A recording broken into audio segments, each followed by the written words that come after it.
Alright, so a lot of people have asked me to do a video on getting started with controller modding.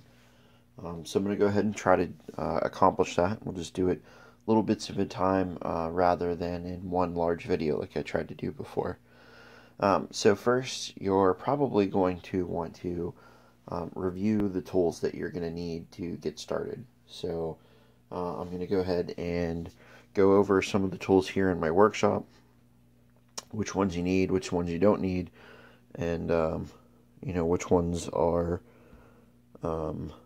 basically required and which ones will just really help with particular jobs. So we'll get started with the screwdriver sets that you'll need. It's good to pick up kind of like a multi-bit set. So I'm just going to go ahead in my big toolbox over here and grab a couple, show you what they look like. So reposition the camera here. These are two different sets. This gray one is the one that I started out with, and it came with this driver here, which fits neatly in there, and then one bit that goes in there. It's a good set. I actually like having two sets because sometimes you just want to leave one set up for one thing and one for another. This does not get you the security bit that you need though, and actually neither does this one, which is unfortunate, but it's just the way that it is. And so this is the other screwdriver that I have. If I could do it differently this time around, I would just get two of these, because this is a much nicer driver and it has a rotating top so that you can keep it up against your palm and just rotate it, keep a good amount of pressure. But I keep these set up for basic different things. But you want a good precision screwdriver set. You'll be able to find both these on Amazon. I'll see if I can get some links in the description after I get the video edited. But those are going to be must-haves. If you're going to be working on primarily Xbox controllers, you're going to need a security driver. This is a Torx 8 security bit.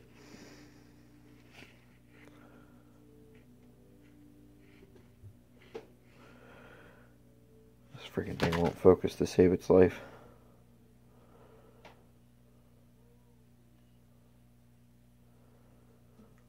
Alright, well, the Torx security bits, they're basically just like a normal Torx screwdriver, which looks like kind of like a star, but it has a hole in the center of it, and that's really helpful for the Xbox controllers in particular, because you need it to work on the to actually get the controller open. So here's another view of some security bits. These are bigger, they're more exaggerated, but it kind of tells you the same story in that this is the kind of the shape that they look like. And so this is the set that I used for a long time, and I just put it in like a larger screwdriver, but I ended up just getting a couple of these dedicated smaller ones because they're easier to use. The next thing that you'll need is a soldering iron, for if you're interested in adding extra functionality to your controllers. So I have a very nice soldering station here. It's a Hakko clone, where I can control the temperature, and then I also have a second one here by Yahua, with a second iron that I use sometimes, just set up with a different tip. And this one also features hot air. You don't need all of that though. That's just way too much for somebody who's just getting started. If you're just getting started, the bare minimum that you'd want to go with is just the simple $10–15 soldering iron that you'd probably see at Radio Shack or something like that. They're going out of business. You might be able to get some stuff for cheaper while it's on sale. So go in and pick that up. And obviously, if you're going to be doing soldering, you're going to want to get soldering, just solder itself, lead-free solder. Kind of sucks. I just have it on hand when I'm working with other lead-free solder to try to get it to flow. The kind that I like to use is regular rosin core leaded solder, 60-40, and a thin diameter, but not too thin, so 0.032 is what I usually use.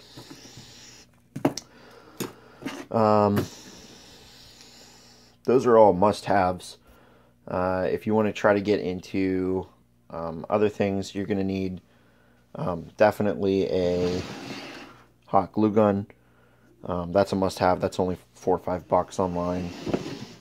You're going to need some small amount of wire, 30 gauge wire. It's a wire wrapping wire. You can find it on Amazon, about $5-10.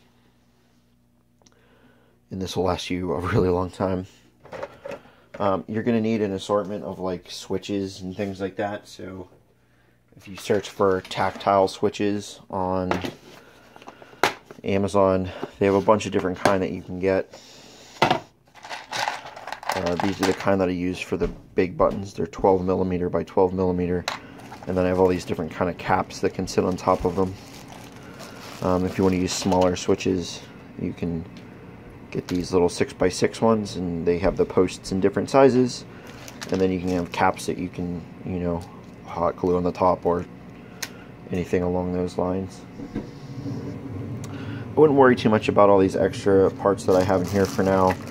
They're kind of situational, and you certainly don't need them just to get started.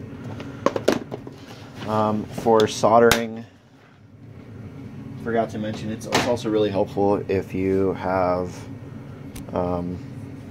tweezers. These are electronics tweezers, but literally any tweezer will work. These are the ones I started with. They're just regular bathroom tweezers I got at CVS or Walgreens or something like that. It can't hurt to have an X-Acto knife and like a pack of blades. Those are super helpful.